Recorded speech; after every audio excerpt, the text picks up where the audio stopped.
Muito bem, meus queridos, estamos de volta para mais uma aula, hoje com a aula 36.1. Na aula 36.1 nós vamos continuar falando sobre piscicultura. Então pega aí todo o material que o professor presencial já distribuiu para vocês, vamos acompanhando lâmina por lâmina. Qualquer dúvida, já faz a sua anotação no cantinho, que assim que finalizarmos essa aula, vamos fazer aquele bate-bola, jogo rápido, porque vai ter exercícios, tá bom? Minha diretora, na tela. Olha aí, pessoal, aula 36.1. Como nós falamos, é piscicultura, e vai ser a piscicultura parte 2. Professor, na parte 2, nós vamos falar sobre o quê? Nós vamos enfatizar aí o processo de reprodução. Claro, dentro de um sistema, qual, professor? Sistema intensivo ou semi-intensivo e o extensivo, nós temos 3 tipos de reprodução. Mas os 3 tipos de reprodução vão depender muito do processo que você vai fazer a sua produção. Quer dizer, qual dos 3 sistemas? Nós vamos enfatizar aqui o sistema artificial, tá bom? E também vamos falar sobre manejo reprodutivo. Como nós devemos fazer os manejos para o macho, manejos para as fêmeas e também o manejo para os alevinos. Dentro desses manejos, vamos verificar aí o processo de nutrição, nutrição dos reprodutores, nutrição dos alevinos, tá bom? Claro que depois, posteriormente, vamos falar das criações. Então aqui, ó, reprodução artificial. Sobre a reprodução artificial, um passo fundamental para o êxito desse processo que nós caracterizamos como desova é a triagem dos reprodutores. Referente à triagem dos reprodutores, as fêmeas devem apresentar o abdômen abaulado. Como é que é, professor? Abaulado. Já vamos verificar isso aí. Flacidez da região ventral e papilar, que a gente caracteriza essa região como urogenital, que vai apresentar uma irrigação sanguínea. Então, na região, né, urogenital, não tem quando, vamos lá, deixa eu ver aí, professor, que não vai ter uma foto aqui, já vi aqui os slides, mas se você colocar no Google, o Google lhe fornece. Não tem quando você olha assim no seu pé, na lateral do calcanhar, ou então bem próximo ao nariz de pessoas mais claras, vê vários vasos sanguíneos, parece uma raiz de árvore. Pois é, fica bem irrigado, avermelhado e túrgido em fêmeas. E esse processo também, ele está diretamente relacionado à temperatura da água, o ambiente aquático onde os reprodutores ficam, a nutrição animal e, claro, quando a gente fala que tem aí uma caracterização tanto de machos quanto fêmeas para ocorrer o processo de acasalamento. Isso é fundamental quando você tem, né, a estrutura de machos reprodutores que são diferentes das estruturas dos machos produzidos, né, alinhada. Ou também como as pessoas falam, né, ai, como é que é, Jefferson? Tem os reprodutores, a linhagem, são linhagens diferentes. que é a mesma coisa da descendência, né? Ou lote. Você tem um lote que vem de uma linhagem que é a mesma coisa da primeira, segunda ou terceira geração. Ok. Então, procedimento, professor. Os procedimentos mais comuns de indução é a aplicação de um extrato que nós denominamos como... Oxe, Maria, não trocou. Um extrato que a gente denomina como hipofisário. Claro que esse extrato ele é oriundo de carpas, da maneira similar ao utilizado em outras espécies, como pacu e tambaqui. Isso é como, professor, mas não tem a temperatura da água, a nutrição animal e a estrutura do ambiente do reprodutor para realizar esse processo de aptidão? Aptidão não, né, Jefferson? Tanto o reprodutor, né, o macho e a fêmea, estarem aptos a cópula. Pessoal, isso é um processo, é um procedimento que você, como se você realizasse não é o sincronio, não é fazer sincronização, mas é você realizar, é uma padronização, um procedimento para que você tenha aí um determinado número de fêmeas aptas a fazer a desova e um determinado número de machos para que você faça a cobertura. Porque a reprodução desses animais é uma reprodução externa. Né? A reprodução externa, não, desculpa. Nós estamos falando de fecundação. Reprodução é uma coisa, fecundação é outra. A fecundação é externa. Tá? É semelhante à dos anfíbios. O interessante é que em peixes nós temos espécies que a fecundação é externa, logo, o desenvolvimento embrionário é externo. E o sistema de reprodução, o negócio é assim. Primeiro, sistema de reprodução. Dentro da reprodução, nós temos fecundação externa e fecundação interna. Desenvolvimento externo, desenvolvimento interno. Em determinadas espécies. Então, se nós estamos falando de espécies com reprodução, com fecundação externa, então nós também podemos utilizar um sistema que vai favorecer uma determinada quantidade de fêmeas dentro de uma semana estarem aptas a realizar o processo de desova. E depois a gente realiza a coleta do esperma do macho e fecunda. Claro que para isso nós temos que ter o quê? Um excelente reprodutor para que a gente possa fecundar uma quantidade de ovos que serão coletados dessa fêmea. E os ovos, quando estão prontos para a fecundação, porque tem que verificar que muitas fêmeas podem, né, soltar os ovos, as ovas, que a gente faz por estimulação externa, não estarem aptas à fecundação. Porque há uma quantidade de larvas, tem pessoas que chamam de larvas, tem pessoas depois de uma determinada fase é alevino, dentro do período de alevinagem o percentual se perde muitas vezes por falta de um manejo adequado da água. Mas calma aí, isso é outro assunto. O que nós estamos falando aqui é sobre o procedimento mais comum, que é a indução. Então, o nome do procedimento é denominado de indução.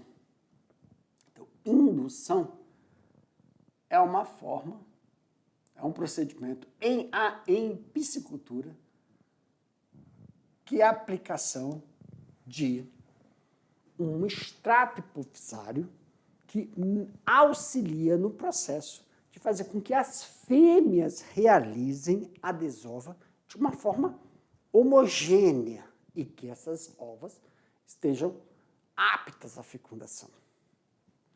As fêmeas geralmente recebem 2 injeções ou 2 aplicações do hormônio.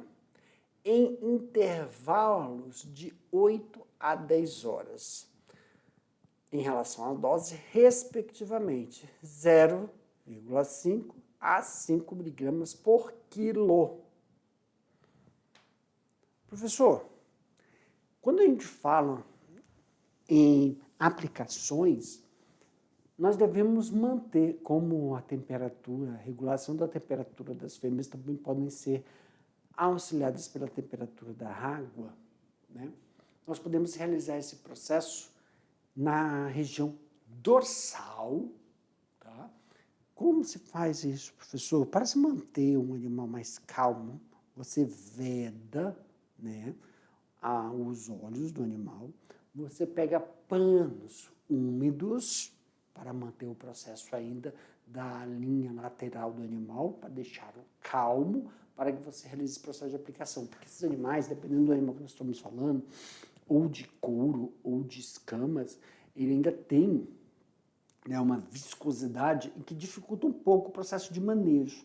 Então, manter calmo e tranquilo o animal é um procedimento realizado também em períodos de baixas temperaturas. Então, no período da manhã, isso favorece que você tenha uma obtenção melhor da qualidade da aplicação, bem como também na hora que você vai devolvê-lo ao tanque. Animais de reprodução ficam em tanques cobertos, são caixas d'água apropriadas. Já os machos, nós estamos falando dos machos agora, em geral, recebem aplicação. Desculpa, esqueci, né, de falar. São duas, as fêmeas recebem essas duas. Por quê, professor? Por causa da quantidade de hormônios necessárias para que elas realizem o processo de estarem aptas à ovulação. Já os machos recebem uma dose única. Simultaneamente, a segunda injeção nas fêmeas, de 1 a 2 miligramas por quilo de macho. Então, quando é que os machos vão ter que realizar a aplicação neles? Para que ocorra o processo de ação do hormônio nos machos. Pela intercalação, né, de 8 a 10 horas, então você coloca aí na segunda dose da fêmea, o manejo também tem que ser aplicado no macho. Então, esse período vai favorecer com que, quando ocorra o processo junto da desova, que eu vou tanto tirar, né, os óvulos, né, da fêmea, e também vou realizar esse processo com um dos machos simultaneamente, para que eu tenha aí um sucesso da fecundação. Uma coisa é ter ovos fecundados, outra coisa é esses ovos eclodirem, e outra coisa são as larvas se transformarem em alevinos. É um procedimento que aí está de acordo com N fatores, principalmente com fatores que podem alterar ou fazer alternância em relação à água. Manejo reprodutivo. Nós chamamos isso de extrusão ou extrusados. Extrusados ou extrusão.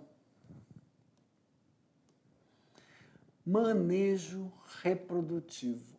Os gametas podem ser retirados ou extrusados para fertilização a seco, após aí, 130 ou 1 hora, né? Por aí, depois da segunda injeção, período de latência, tá? Podendo ser usado, claro, em relação aos valores de referência. Então, o que é importante é você observar aí são os movimentos realizados. São os movimentos, né, da região pélvica, que é um movimento que vai entre as duas nadadeiras, tá? Da região para o procedimento da lateral. Isso vai retirar aí os óvulos. Claro, nós estamos falando aí também de algumas espécies, como o pintado. O período de latência, juntamente com com a seleção das fêmeas são fatores determinantes para que se obtenha alta taxa de fertilidade e eclosão. Essa alta taxa de fertilidade e eclosão vão auxiliar o processo. Como, professor? Tomar muito cuidado com a temperatura da água e os instrumentos utilizados na coleta das células germinativas. Tanto células germinativas masculinas como células germinativas femininas, porque tem uma temperatura, um pH, tem uma diluição a ser realizada para que tenhamos aí uma eficiência na fertilização. Então, sempre ter, né, o coletor, a bandeja, peneira, uma estrutura, não quando a gente fala do coletor, que é um banho-maria para manter a temperatura, então um termômetro é eficiente para isso. Você também realiza aí com cuidado para evitar contaminação, principalmente os materiais utilizados na homogeneização. Então, sempre utilizar plástico, estruturas de plástico ou polietileno, para que você mantenha a qualidade aí na hora de você realizar a fecundação e a possibilidade na hora de você devolver isso para a área de eclosão.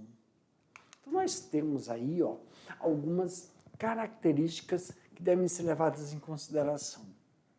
Se a temperatura, a água está em torno aí, de 28 graus, a fêmea vai liberar os óvulos aproximadamente 8 horas após a segunda aplicação.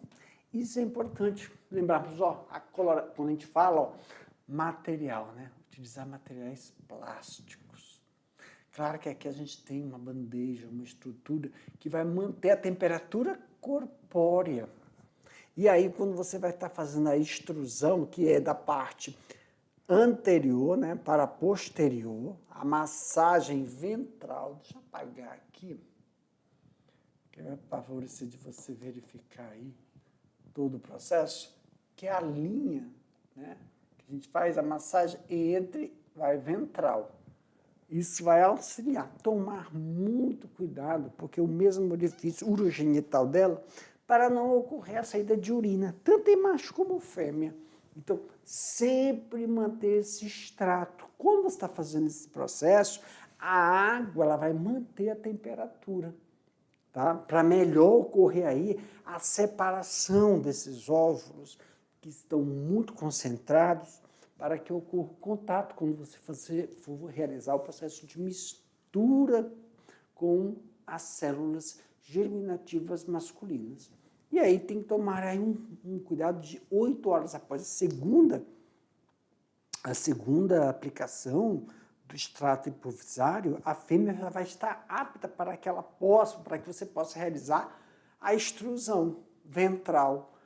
Claro que se você demorar a realizar isso, pode acontecer um acúmulo e aí sangrar ou causar dores à fêmea.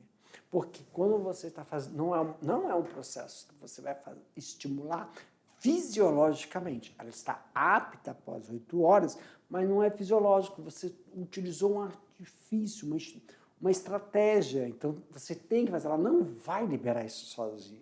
Ela está apta. Então, tomar cuidado com os movimentos, tomar cuidado com a temperatura, para que ocorra sem rompimento de vasos, sem apertos da bexiga, para que ocorra aí a saída de urina, que pode alterar todo o ambiente que será captado essas células, ou células germinativas ou óvulos.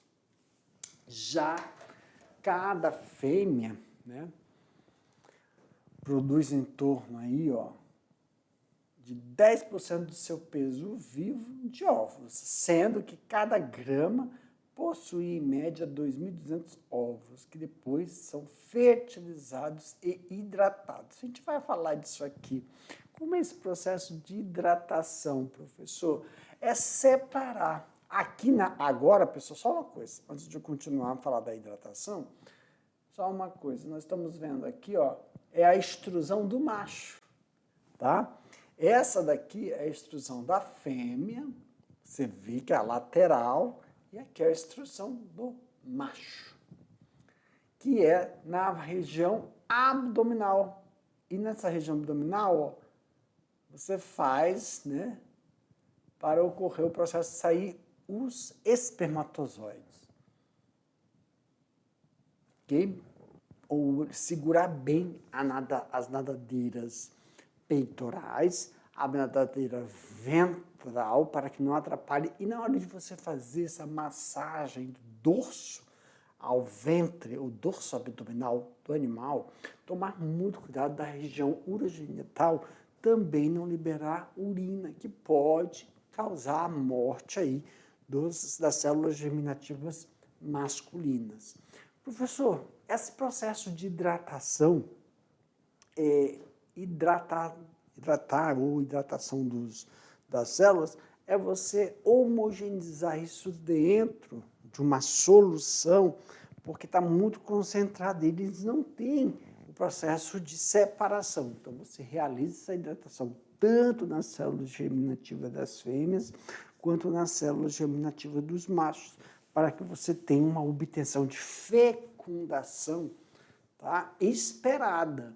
Então, também utilizar aí um ambiente calmo, sem barulho, com bastante umidade. Então, uma madeira, como vocês estão vendo aí, uma mesa de madeira, panos para vedar os olhos e as brânquias, né? Então, pano úmido, tá? Isso também vai auxiliar você a segurar o animal por causa do líquido, né, da umidade. Então, você vai segurar o animal com eficiência, realizando esse processo de massagem, deixando-o tranquilo, porque causa uma certa pressão de dentro para fora no animal em relação à quantidade de esperma que é produzida. E aí esses movimentos vão dando um relaxamento desse animal, tanto na fêmea quanto no macho, para fazer. Então, pode ser no mesmo ambiente, mas em mesas separadas, o processo de extrusão macho e extrusão fêmea ser realizado ao mesmo momento, levando em consideração que o macho você já pode fazer isso mesmo 8 horas depois da fêmea também. 8 horas junto com a fêmea, desculpa, depois não, junto com a fêmea. E nesse momento você vai fazer, ó, com da fêmea, você percebe que é uma vasilha, um ambiente que vai ter que receber esses ovos para separar. Um macho, uma bacia aberta. Não há necessidade de manter a temperatura dos espermatozoides, tá bom? Não, isso já são bem menos... não há necessidade de preocupação, tá? Já na fêmea, como você está vendo na figura novamente, é um tubo, onde você vai manter a temperatura, tá? E a apresentação da coloração, né?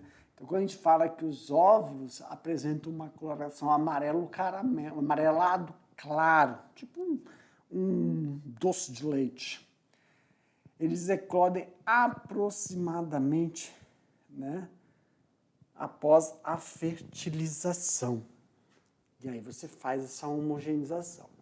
Aí a gente fica atento, porque deve ser dada no momento da coleta do sêmen, de forma a evitar a contaminação. Água e urina, a qual a inatividade da mobilidade espermática. Então, tem que tomar muito cuidado com a temperatura da água quando você for fazer ou você realizar o processo de homogeneização. A mistura para que você tenha aí o contato óvulo macho, óvulo fêmea, porque urina ou água em baixa temperatura não vão afetar diretamente o óvulo da fêmea, mas o espermatozoide do macho, causando essa imobilização. Então, quando você realizar o processo de homogeneização, não permitir que ocorra formação de redemoinhas. Então, tem que ser, quando você for realizar movimentos, não é elíptico, não, né? Movimentos helicoidais, helicoidal, muito devagar. Ele é como se você estivesse fazendo aquele símbolo do infinito bem devagarinho. Porque se você ficar fazendo círculos, provocando um redemoinho, ele não vai conseguir realizar o contato. Então, elíptico, ou como se fosse o símbolo elíptico, ou símbolo do infinito, de forma horizontal ou perpendicular. Você faz horizontal ou perpendicular concomitantemente. Ou você faz de uma hora horizontal ou perpendicular. O símbolo do infinito. Com todo o material realizado aí, são materiais plásticos que vão favorecer a não alterar a água, não alterar a temperatura. Quanto mais devagar você realizar esse processo de homogeneização, menos difusão da temperatura vai ocorrer. Professor, então 8 horas após isso você já vai ter uma fecundação eficiente, por isso tem que manter sempre olhando a temperatura da água e o material que está sendo utilizado. Isso vai favorecer um ganho, isso vai favorecer a percentual da aquisição da fecundação. Vendo, observando, puxa, apertei um pouco mais e vi que saiu um pouco de urina, tem que ficar atento a isso. E aí você já tem um pouco de água com a mesma temperatura para diminuir essa acidez, esses nitritos e nitratos que podem estar em contato. Você aumenta o volume, então tem que tomar muito cuidado também com esse processo. É uma coisa que a gente tenta fazer, mas o melhor, o eficiente é não ocorrer, né, a extrusão com urina ou restos que saem juntos, né, de matérias orgânicas, você apertar de forma eficiente. Não precisa ser uma pressão muito forte, porque ela vai estar bem dilatada. É mais recorrente ocorrer isso com os machos do que com as fêmeas. Por isso, tomar muito cuidado, ficar atento a esse procedimento. Após a eclosão, né, que ocorre após 8 horas, as larvas, então a gente verifica aí que nós chamamos pela nomenclatura, são as larvas, depois elas são alevinos.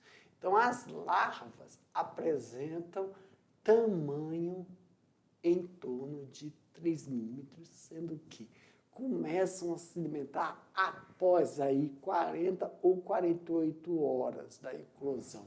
Então, por exemplo, pessoal, ocorreu a eclosão, não colocar nenhuma ração ou matéria orgânica para a nutrição dessas larvas. Em forma de larvas, elas ainda têm uma bolsa de nutrientes, né? Que a gente chama de saco vitelíneo, que é absorvido durante o período larval. Tá? Isso aí aproximadamente dura aí uns 3 dias. Tá? Vai depender também da espécie. Então tem aí uma tabela, né? Se você procurar, nós estamos falando ainda, não estamos, né, estamos falando de forma geral, agora nós estamos usando surubim, né? O ictiômetro para surubim, que é o pintado, e a caixara. Então, a gente tem que tomar cuidado para fazer o levantamento de qual espécie, você está verificando aí, que é em torno aí de 3 dias, até todo esse saco vitelíneo ser absorvido, que é o período, então, também que vai finalizar o processo de formação do trato digestivo. O que pode acontecer, professor? Está aqui na lâmina, ó, né? O saco vitelíneo totalmente absorvido após esses 3 dias e aproximadamente aí, ó, de 2 a 3 dias, né?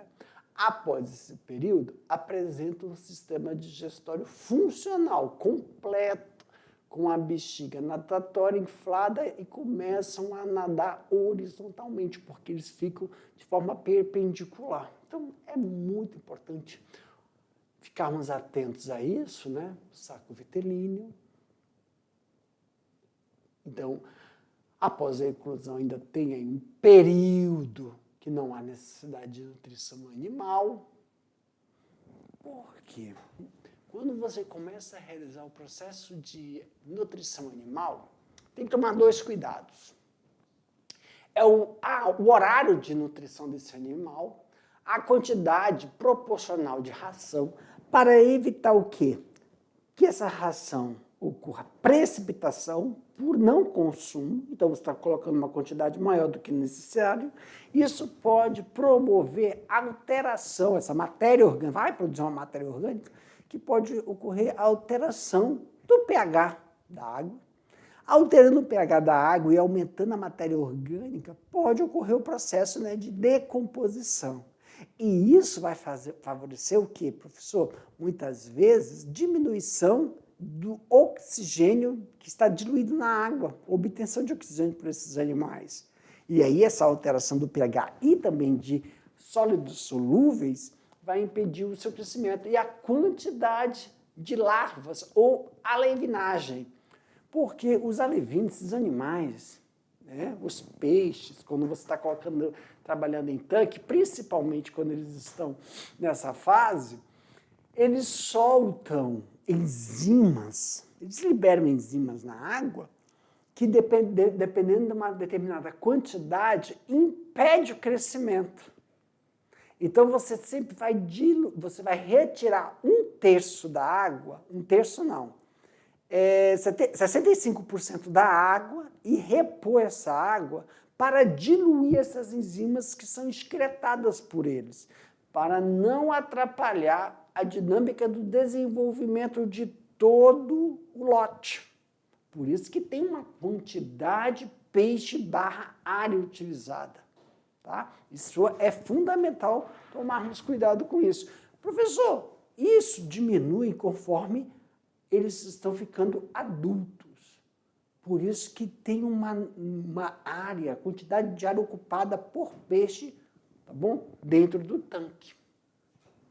Conforme os peixes vão aceitando esse nutriente, essa alimentação, que muitas vezes a gente não é impede, você tem que fazer um pozinho para eles ainda, tá? Vai alimentando um úmido ou vai diminuindo essa ração, o teor atrativo, até chegar no fornecimento exclusivo da ração comercial, que é em pellet. É uma forma melhor para que mantenha essa ração boiando por mais tempo do que ela se precipitar e ir para as regiões mais profundas, quando a gente está falando de tanque, né? Então, aí é muito importante ficarmos atentos a isso, conforme os peixes vão aceitando o alimento, que é uma introdução aos poucos, né? Vai diminuindo isso aí, a umidade dessa ração. O teor atrativo que vai fazer, quando você joga a ração, o olfato, né? Eles vão rapidamente localizando essa ração e aceitando a ração comercial. Lembrando que, na grande maioria, os peixes são carnívoros, né? Após 30 dias de alevinagem, professor, quando eu considero já alevinos, já são quando eles passam lá dos 2 a 3 dias, uma semana após a eclosão, pois estão totalmente formados, deixam de ser larvas, agora é alevinagem. Tá? E aí sim que é o período de adaptação ainda no tanque. Eles não vão para a área definitiva, pois tem muitos predadores, né? Nós vamos ver esse processo de predação, que é importante então você evitar. Então, os peixes atingem cerca de 12 centímetros, com 30% a 40% de sobrevivência, com média da eclosão até 30 dias de vida em torno de 15%. Esses dados, pessoal, quando a gente fala desses dados, nós estamos nos relacionando a uma média. Então, você tem que fazer o levantamento, né, do time, né? Qual é o time, professor? Fecundação, qual é a espécie? Data da fecundação, eclosão, período de larva, período de alevinos, pois é esse período que você tem que começar a diluir a água, começa a reposição dessa água, nutrição e adaptação, até que eles estejam aptos a conseguirem ir para um tanque. Então, tem reposições de tanques nessa área.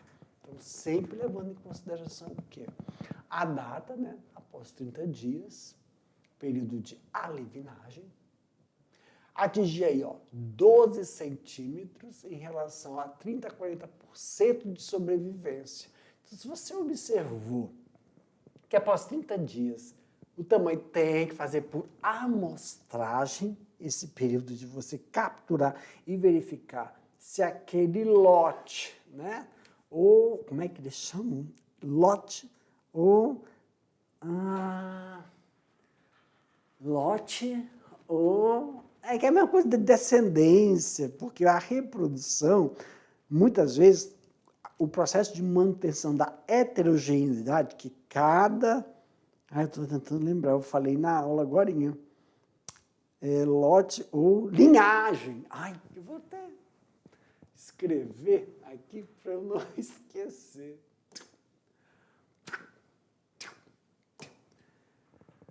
Linhagem. Linhagem. Então, a linhagem desses peixes, a média deles de 30 dias, tem que chegar a 12. Mas, professor, percebi que uma determinada linhagem atingiu em menor tempo, né, o tamanho. Quando você observa isso, você já separa, né, tanto os machos quanto as fêmeas que você fez o retrocruzamento. Aí nós estamos falando de retrocruzamento. Retrocruzamento também é muito mais rápido de se fazer em peixes, devido a você conseguir garantir, né, a homogeneização das células germinativas. Então, o retrocruzamento em determinado momento favorece essa observação, mas aí, cá entre nós, há necessidade de realizar, né, um investimento em mão de obra. Por quê? Porque esse período de pesagem é feito com pesagem. Não é só o tamanho, mas o ganho de peso desse animal no período de 30 dias. E essa linhagem, né, determinadas linhagens, ou determinadas... agora eu quero voltar para outro nome, sem ser linhagem. Quando a gente fala linhagem, ou lote, né? Por que lote? Dentro de um lote, eu posso ter de 3 a 5 linhagens. Também, por quê, professor? É a quantidade de reprodutores que eu vou disponibilizar para aquele lote.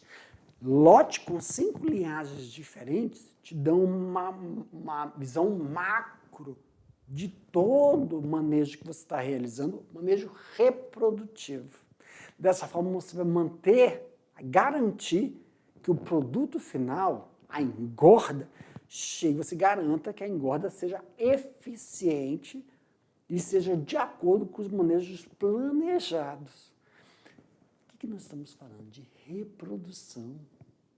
Lote, dentro de um lote eu posso ter até 5 linhagens. Isso se chama retrocruzamento e dá uma eficiência lá no final. Qual é o final? Que é o período de engorda.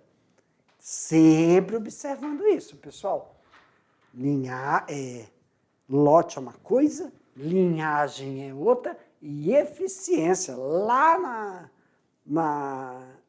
na engorda vai favorecer que você atinja os objetivos. Para mim, minha diretora, pessoal, aqui nós finalizamos o procedimento de realizar o quê? A reprodução. O mínimo para nós iniciarmos isso aí é você ter 2 machos e 3 fêmeas para você garantir dentro de um lote 5 linhagens. Mas daqui a pouco a gente volta para fazer nosso bate-bola, jogo rápido. Já, já. Tchau.